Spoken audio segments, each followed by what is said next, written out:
ಹೊಂದಿದ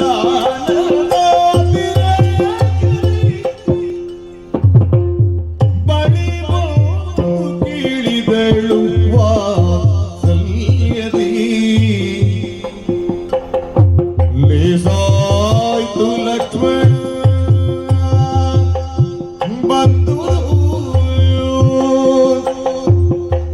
ಏನೋ ಬೇಸರ ಇದು ದೋಷವಾದುದು